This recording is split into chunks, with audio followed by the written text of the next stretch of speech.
Салам. Бүгүн биз жаңы конституция кабыл алынгандан кийин Жогорку Кеңешке депутаттарды шайлоо учурунда шайлоо процессинде кандай өзгөрүүлөр болгондугун айтып беребиз. Ошентип, азыр шайлоо процессинде эки көз карандысыз система бар. Биринчиси пропорционалдык. Башкача айтканда, буга чейин кандай болсо ошондой. Сиз бир партияга жөн эле добуш бересиз. Ал эми партия тизмедеги талапкерлерди өзү көрсөтөт. Экинчиси мажоритардык. Бул эки система бири-бирине карама-каршы келбейт жана алар боюнча шайлоо параллель өтүшү мүмкүн. Мындай бириккен система аралаш деп аталат. Кадимки пропорционалдык система менен бардыгы түшүнүктүү. Бирок мажоритардык система деген эмне? Көпчүлүк системада шайлоочу партияга эмес, түздөн-түз талапкерге, башкача айтканда белгилүү бир адамга добуш берет. Биринчи кезекте мажоритардык тутум. Натыйжалар жалпы көпчүлүк тарабынан аныкталганда. Бул система боюнча шайлоо көп мандаттуу округдарда өткөрүлөт. Кыргыз Республикасынын аймагы шайлоо округдарына бөлүнөт. Ушул райондордун биринде жашаган шайлоочу катары сизге 2 бюллетень берилет.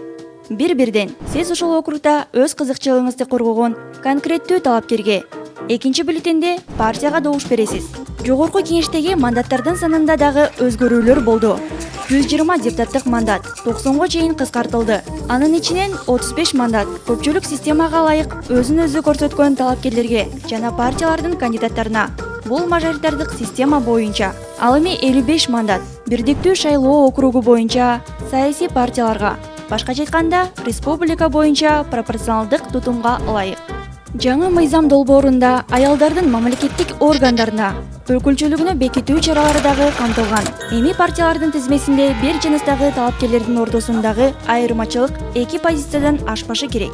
Мурда 3 болгон. Ошол эле учурдагы шайлоо жөнүндө мыйзамдын талабы аял депутаттардын ыйгарым укуктары мөөнөтүнүн мурда токтогон учурда анын мандаты аял талапкерге гана өткөрүлүп берилет деген талап сакталып калат. Буга чейин мындай норма жок болчу жана аялдардын мандаты тизмедеги эркектердин пайдасына тапшырылып келген. Жогорку Кеңешке шайлоонун так датасы дагы деле болсо белгисиз. Ошентсе да, биз ушул тапта шайлоо жараянын маанилүүлүгүн белгилегибиз келет. Видео мыйзам чегинде долбоорунун материалдарына негизделген. Көрүшкөнчө.